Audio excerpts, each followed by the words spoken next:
What's your name and where you from? My name is Obada. I'm Nigerian. I was born there, but I grew up in the UK. Talk to me about your early days in Nigeria. Do you remember anything from it?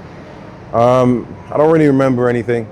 I have a few memories of my dad and just Nigeria in general. But I left when I was really young, went to Holland. That was the first time I saw my mum.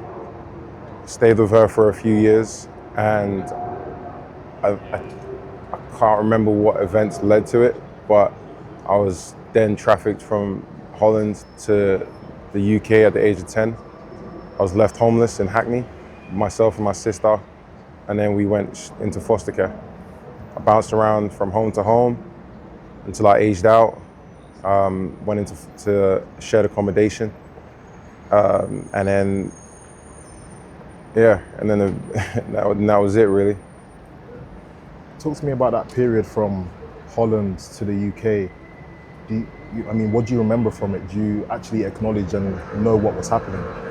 Honestly, I don't remember a lot from that event. I just did what the adults said. I just followed instructions. I was told to do this, be here, say this, and that's what I did. I trusted the people that had duty of care of me or authority over me at the time.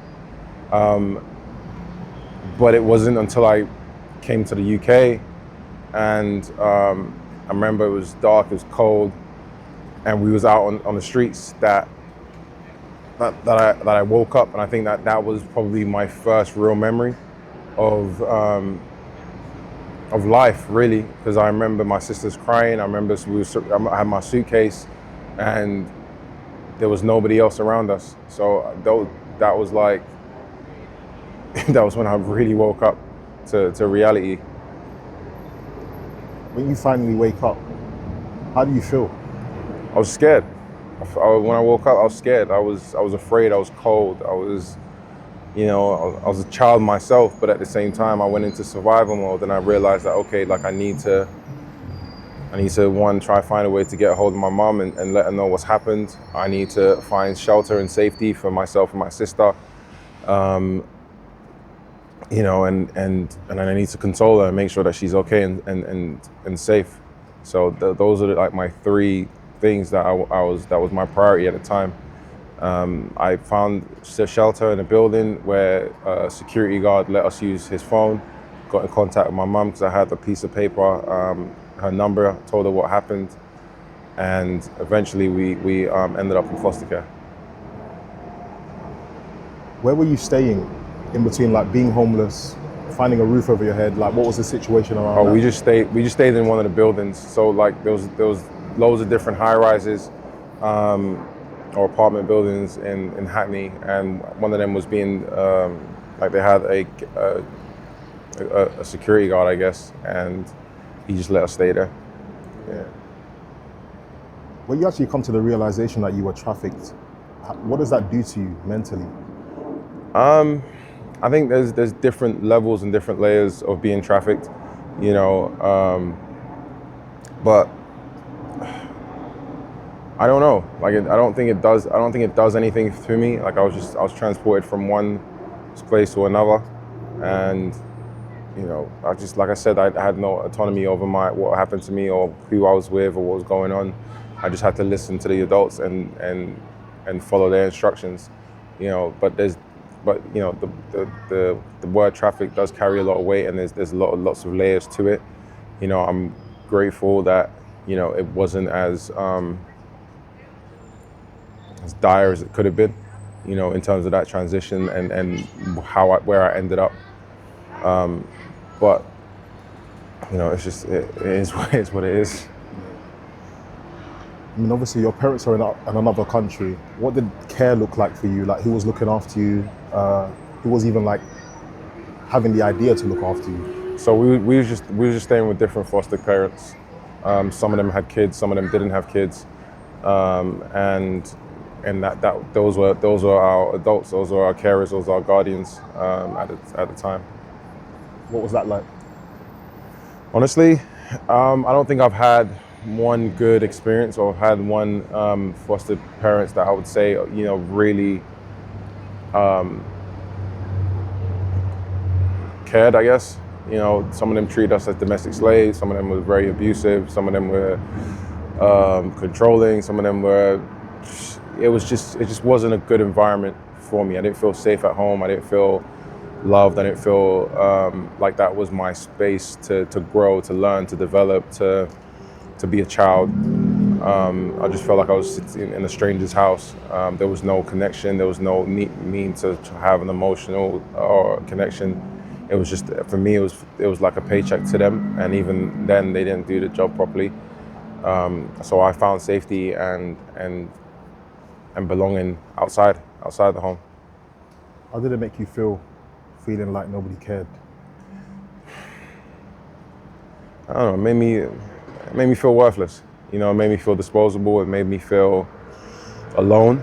It made me become a people pleaser. It made me become a comedian and an actor, because I needed to portray this version of myself or suppress emotions and feelings of how I was being treated in order to stay in a home, or in order to please the people that were looking after me, so that for an easier life. Was it difficult to stay in those homes? Like, what was happening? Because obviously when you're in those foster homes, you're not experiencing anything, you're not experiencing any love towards yourself. So was it a thing of where you were going back onto the streets and then finding yourself back into homes again? What was the situation? Initially, yes, it was a bit difficult, because I didn't understand why these people were treating us in a certain way, but over time you kind of just accept it, and you just realize that this is what it is, and these are the cards that I was dealt. My priority was making sure that myself and my sister were together in every home and situations that we stayed in. Eventually, it would break down, and it became unhealthy, and it became toxic or dangerous in some cases. So we had to move and go somewhere else. But ultimately, my priority was just making sure that myself and my sister stayed the same, because I know in some cases siblings get separated, and I wouldn't want that. Also, I know one of the priorities for Lambeth was that they put us in a home where there's some, ethnic relations, or like some similarities between backgrounds, whether it be with Ghanaians or Jamaicans or Barbadians or Asians or whatever. Like, there's that connection. But I just needed somewhere to stay, somewhere to feel safe, or somewhere that I can be with my sister, and then however they treat us, as long as there's food on the table and there's somewhere I can lay my head. I didn't really care about the other stuff, because I wasn't looking to get that from the house or from these strangers. I know it's been a lot of years removed since that situation, but is part of you still maybe angry or sad that you just didn't get to live out your childhood? I think when I was young, yeah, I was sad. I was angry. I definitely was angry. But from where I'm standing right now, I'm from and everything that I've accomplished and I've done, it's very hard to reflect on that, because I feel like, at some point in everybody's life, we all have to take ownership of our decisions and our actions and our feelings and our unresolved issues. I can't be in my 30s saying, oh, well, I didn't have a mom, or I didn't have a dad, or I grew up in a certain environment, or I was in foster care, or I was abandoned, or an illegal immigrant, and use that as justification of not achieving my full potential, or as justifications of not being a good person, or so ultimately, like, I've taken ownership of my life. Yeah, it was hard. Yeah, I still exhibit sometimes, when I do get into fight or flight, or I do shut down, or I do mourn the life that I wish I had, or the relationships that I wish I had, or reflect on some of the things that's happened to me. Yeah, because I'm, the body keeps count, but ultimately, like, my heart hasn't hardened. I'm in an extremely good place. I'm in a place of privilege, and I've surrounded myself with people that want to be around me and want to love me and want the best for me, and I do too for them. And it's about pouring that love and that energy into those people. During a time in foster care, is there a particular experience that stands out when you think of the most difficult times or traumatic times? I think, I had one foster parent who, every time she would get upset, or I would do something wrong, and she would just kick us out. She would kick us out, and we'd have to pack our bags. And there was a park right behind the house, and it had these tires and like a playground.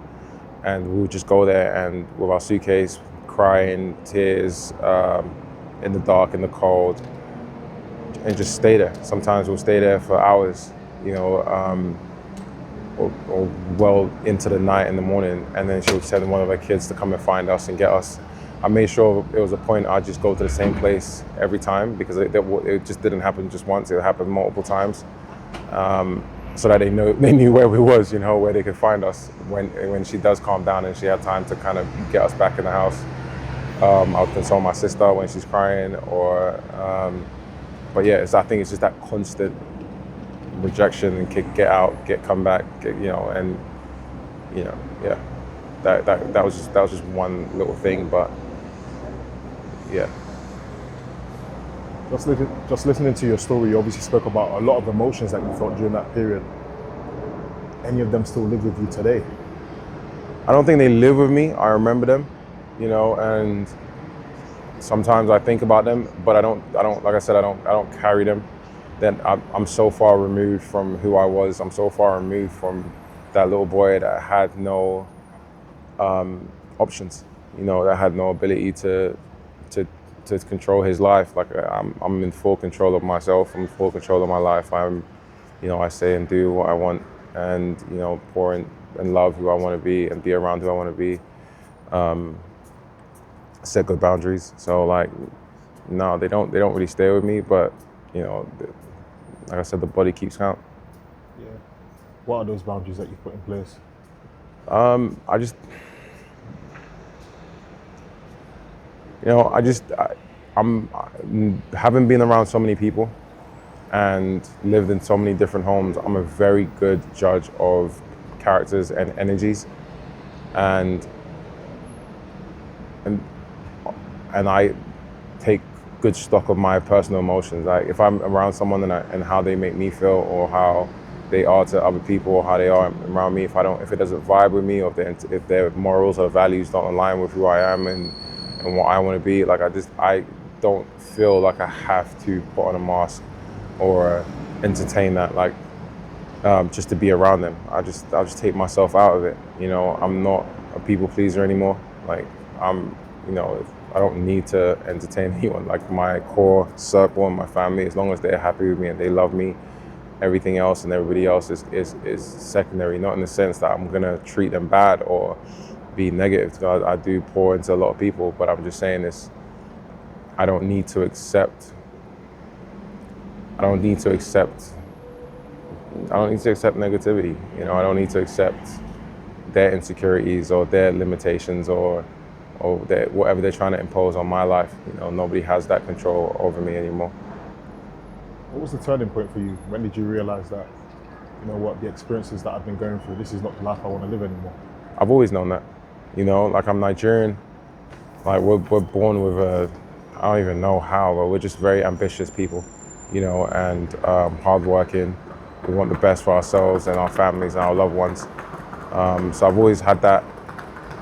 I've always had that hunger, like, and also just not being able to fly, not being able to go anywhere, not being able to study, work, like all these limitations and barriers. Like you know, you feel like a caged bird, but you're still a bird. You still want to fly. You still want to spread your wings. So like, you know, the turning point is when I got the opportunity to play in the NFL and got to leave the country. I was like, hey, listen, I'm not going back. Like I know what's there for me. I know where my life was going to go to, what's going to be and end up. You know, and I don't want that. I never wanted to be in foster care. I never wanted to be homeless. I never wanted to be, you know, in these environments. I never wanted to be in certain situations. But some of them were out of necessity, and some of them was just circumstance. So now that I have full control over my life and autonomy of where I want to be, who I want to be, listen, I call the shots. I mean, a lot would have had to happen for you to get to that point where you reached the NFL, and obviously the point that you are now. What was the healing process like for you? What did you have to do to kind of just bounce back? Honestly, I went through a lot, like in terms of trying to heal. You know, therapy definitely helped. Speaking to my wife, like her loving it out of me, her being my consistent. You know, being open and vulnerable in our home and expressing everything and dealing with that, her spotting out my traits, my characteristics, the things, how I respond to certain things. Though that helped. The aggression, the anger, putting that into something positive like American football. Just being vocal about my journey, pouring into my community, and then also just being removed from this environment. Like when I first started playing football, I would be in America, and I'm in a locker room full of different men from different walks of life, and you know, they weren't wired the same way I was, and that environment wasn't as chaotic or hostile as the one I was growing up in. So it allowed me to kind of let my guard down a little bit more, as opposed to when I'm here, I'm on fight or flight. Like every time I came back, I needed to be on guard. I needed to have my armor up and my walls up, because that's how I operated, and that's what kept me safe, and that's what kept me going in these environments. But when you're in an NFL locker room and everyone's got the same shared goals, and you've got fathers and sons and brothers, and everyone pouring into you and pouring into their community, you start to relax a little bit, and then you start to see, you start to feel like more of a human, as opposed to, so, that really helped my growth. Just being taken out of that environment, for sure. Obviously, I admire your drive and the fact that you've been able to get to this position that you are today. But is part of you scared that life just will go downhill again? So, yeah, I was scared initially, because in my early days, everybody taught me that it's about money. Like the foster parents would be getting paid to look after me. People, if I wanted to provide for my sister and make sure that she had certain things, or if I wanted to change my life, it was always about money. Now, I'm not saying that's the way that people should live, but we are in a capitalistic society, and for me, that was the main priority. Like, I felt that like money was freedom. Financial independence was freedom for me. Like it gave me my life. It gave me autonomy over my life. So when I got into the league, or in life in general, even before the league, my aim was to become financially independent, or to be self-sufficient, so that I don't need anybody, or I don't need to count on anyone, so that I can be, so what I'm saying. So like,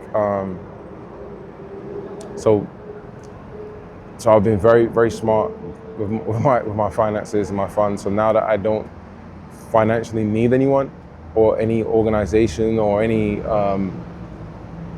I feel like now I have, I'm not scared that I'm going to go back to being that kid again, or being in those environments again, because I'm in control. Like, yeah, there are issues or feelings that money can't change, or money can't affect, and I'm doing that, and I've dealt with that, and I've done the work in that aspect.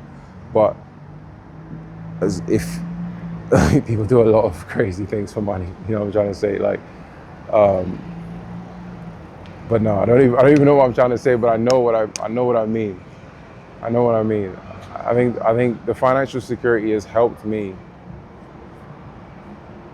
to feel secure in knowing that I will never go back to who I was, or be forced to make the decisions that I had to make in order to gain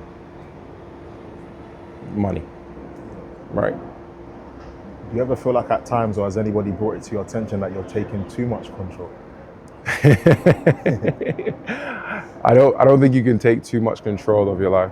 That's impossible. Like, I think a lot of us are not taking enough control of our lives. A lot of us are just accepting what life gives you, or what's happened to them, and allowing their past to define them. Like, let me tell you something. Like, I've got, like, what's out there is, I can assure you, is nothing compared to what I've really lived, right? Because I'm trying to, even throughout my career, I've had to be very tamed and very guarded in terms of what I share and what I give, just so I feel like it doesn't impact my career, or people don't see me in a certain light. or to protect the people that I'm around or I love, you know. I've given a version of my story and my life that I feel like can be palatable and can achieve what I needed to achieve, and that's what inspired the next generation and the people that are still in those situations. And so I say that to say I have all the reasons to fail. I have all the excuses to give up, to be a crackhead, to be angry, to be bitter, to be, you know, to not achieve my full potential. But despite all of that, despite all the things that I've gone through, despite all the things I've experienced, I still have that. I still have that ambition. I still have that thing, and I still take full ownership of whether I succeed or fail. Like, people only care now because I became an NFL player, but for a very long time in these streets, I was here. I was present. Like, my life, I existed. You know, I felt, but nobody cared. Nobody cared until I started winning. Nobody cared until I started becoming somebody, or I had some values that they deemed me valuable. And that's the case for a lot of people's lives. Like, so take full control and ownership of your life. Define what you want, what success is to you. Define what you want out of this life, and go after it with everything. Like, control who's around you, control what you watch, what you consume. Like, for my whole career, I didn't care about TV. I didn't care about social media. I didn't care about what football. I don't even have a football team. Not that I don't care about. I don't care. Why am I caring about the next man's life? Or like what game comes out, or what show, or Love Island. Or I don't care about any of that, because where I want to be in life isn't where I want to be. So I've poured everything into myself, into my life, for 10 good years. And because I did that, I'm good. I'm set. Like, I don't have to do anything for the rest of my life. And I'm not saying that's what's going to happen and everybody's going to be an NFL player and be financially independent or whatever. But if you're pouring all your energy and your time and you're into something else, you're not pouring it into yourself. And so you have nobody else to blame but yourself. Like, it doesn't make any sense. Like, I don't understand why people don't understand that. You know, like, I've now got time. I can catch up on all the shows that I missed. I can go anywhere I wanna go to, and it doesn't hurt me. Like, there was no sacrifice, like, because I got out what I want to do. It's obviously everything's a trade-off, but I wouldn't trade it. Like, that makes no sense. It makes no sense to me. Like, take full control of your life. Like, you're in control of who is around you, who's in your life, what you do, how you do it, how you say it. Whatever, like, the amount of time, like, all the time you spend on Instagram. You're probably watching this on Instagram right now, wasting your full potential. Like, honestly, like, get off like apply yourself. Go dark. Like, go be your full self. How do you think the experiences that you've been through have shaped the way that you are as a dad and as a husband? I think that, you know, my experiences have taught me how to be extremely empathetic.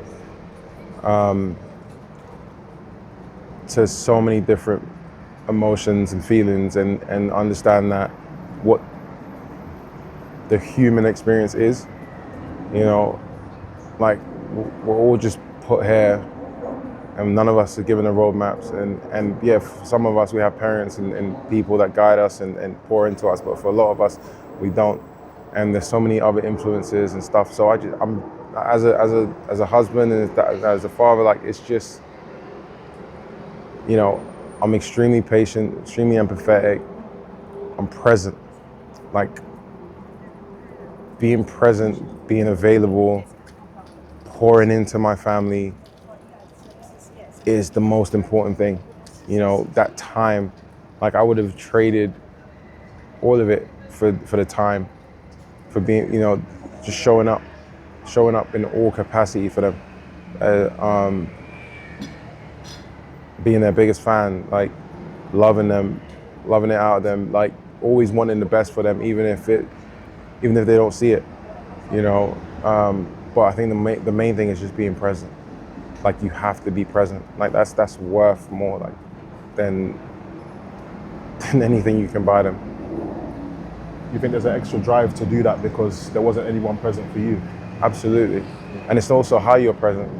You know, the environment that you create. You can be present and you can be there, but your presence is negative. You know, making sure that when you're around, you're adding value. You're a light in their life. You know, and someone that they can come and talk to with their issues, and they can be vulnerable and not, you know. So yeah, when I didn't have that. So I make sure that I am that for the people in my life that I love and that are under my umbrella. I wanted to take things back a little bit and just talk about your journey into the NFL, because how does one go through the experiences that you've gone through to now get this opportunity to play in one of the biggest leagues in the world? Honestly, it's all God. Like, it's all God. Like, even when we met up here, I remember walking down that road because I used to live there. And I remember I was maybe 13, 14, and I was walking to Iceland. I was crying my eyes out. And I was pleading, I was begging God, like, listen, like make my life matter. You know, like give me purpose, give me value, like let me matter. Because at the time I just felt like I didn't matter, I didn't exist. And it's crazy that we're just here now. And yes, and football did that for me. It gave me, it made me matter. And it allowed me to matter to the right people. But yeah, I played a pay-to-play league for the London Warriors. There's a coach, Aiden Dirty. He saw some potential in me. You know, trained me outside of hours. You know, he didn't need to. Cowboys came over with this expansion of the game. They came over to London. I was able to do a workout with them, and you know, went to worked in a warehouse. I was doing agency jobs. Then the next year they said, "Hey, we want to give you a chance. We want to sign you to, you know, a 3-year contract." I was still illegal. I didn't think anything of it. I didn't think I was gonna. I'm like, how do I even leave the country? I've got no papers. I got no passport. You know, but they sorted it out. Went out there, left the country for the first time since I was 10. I was 22 at the time. You know, cried like a baby on that plane. Like, I just felt, you know, I felt free. You know. Got to America. It was like everything I saw in GTA. The big overpasses, the big cars, you know, all of it. Like, it was insane. And then I just went to work. At the time, I was working in a warehouse. I'd work overtime, OT, you know, and I'll probably get like 2,000 a month, 1.5, like after tax. That's killing myself. Like, that's hours. I was on a practice squad and I was making like 6,600 a week, and that's practice squad, you know, at the time. And so for me, that was like a no-brainer. Like, I'm, you know, like, okay, let's go. You know, guys are on $1 million contracts and they're on active. Like, and this is the closest I'm ever going to be. This is a great opportunity. This is like my golden ticket, you know. So I was like, this is what I want to do, and I applied myself. I got cut so many times that year because obviously I didn't know the game. I was learning the game in the NFL. You know, my experience was 5 games in the pay-to-play league.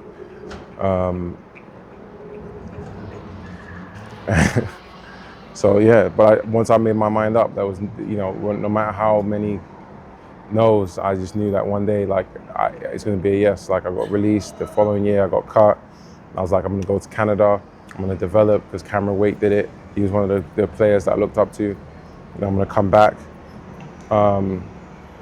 start working out for teams. Behind the scenes, I've probably worked out for all the teams in the league. Like, I've worked out for so many teams, got no's, kept going back and forth. You know, you only see the success, but under that, there's a mountain of failure.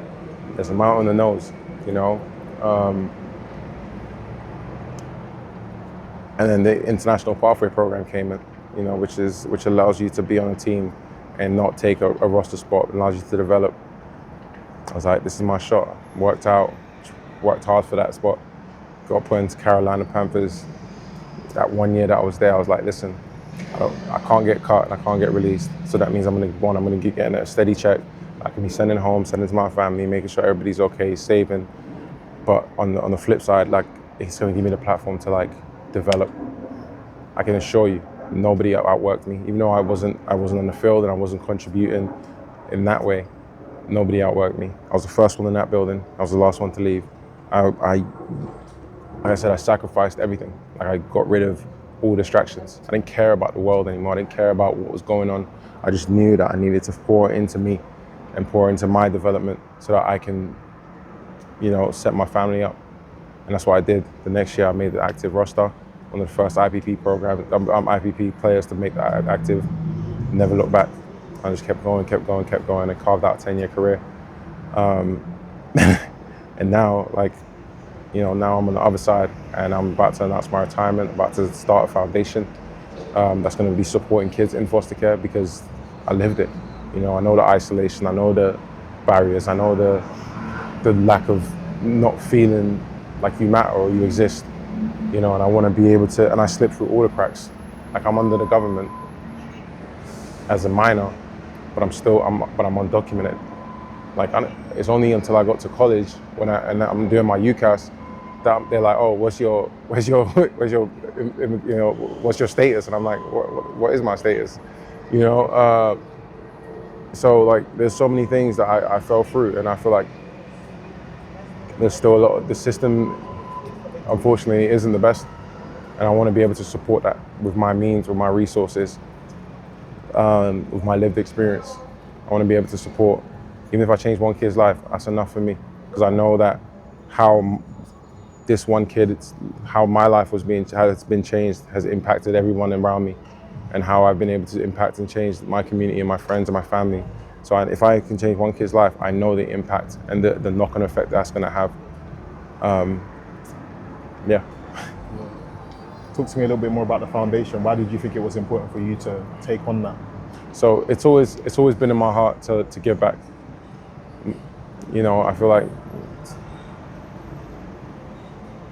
like it's only by the grace that I even had the opportunity, to be in the NFL, to accomplish the things that I've accomplished.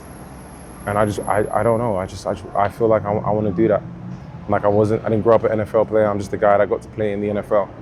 And this is really my home. Like these roads, these environments, these streets, this is my home, this is my community, these are my family. And I want to make sure that I leave something that lasts, that works.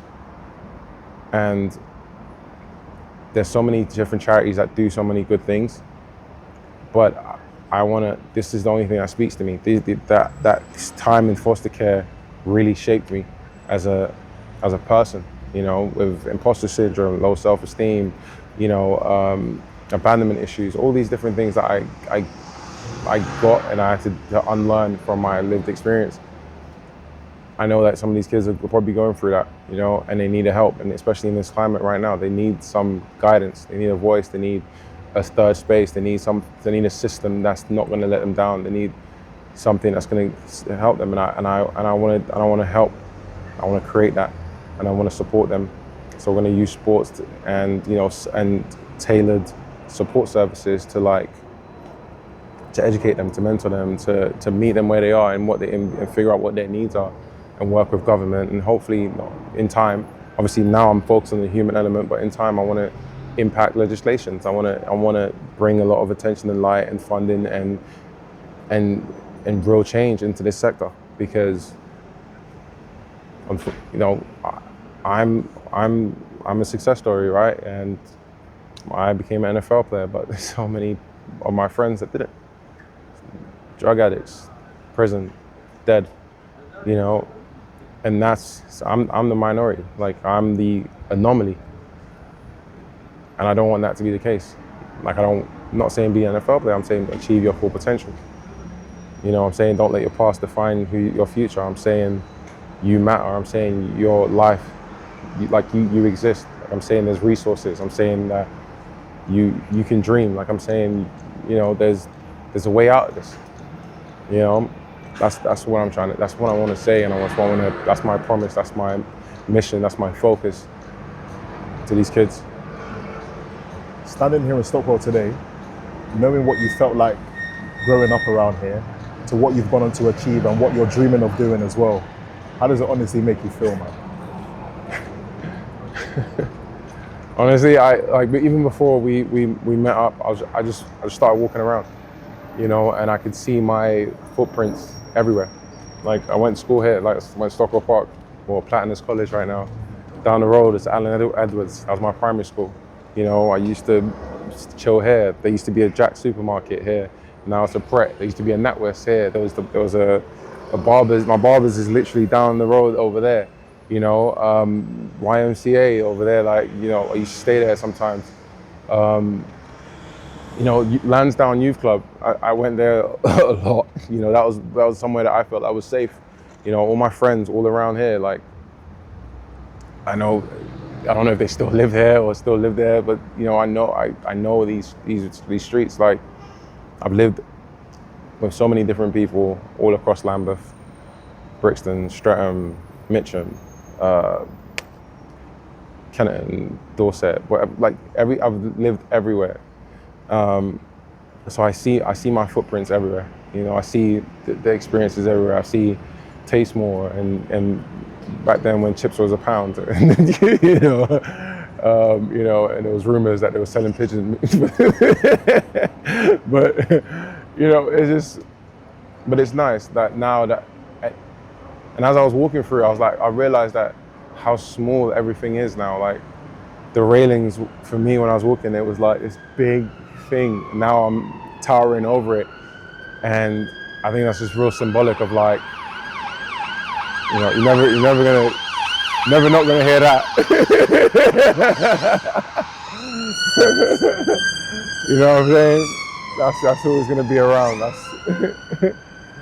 Oh man. But like, it's just symbolic of like life and how far I've come. Like this place used to be so intimidating, so scary, so big. And now I'm back. It doesn't. You see it for what it is, and it feels small. It feels, you know, like I'm not in that fight or flight mode anymore. You know, I don't need to put on that mask to walk through the streets just to protect myself.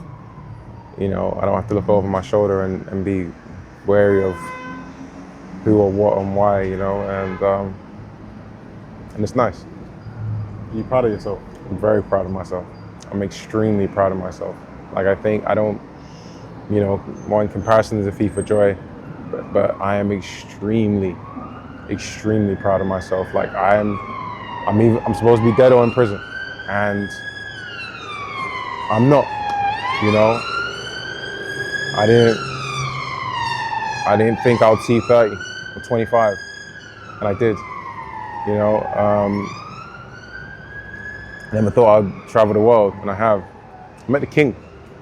You know what I mean? Like I met, you know, things like that. Like I'm starting a foundation. I'm an ambassador for big kids, London Youth, NFL. My name is associated with positivity. There's kids that look up to me in an environment where there is no role models, where my role models were drug dealers and murderers. I'm a role model, me.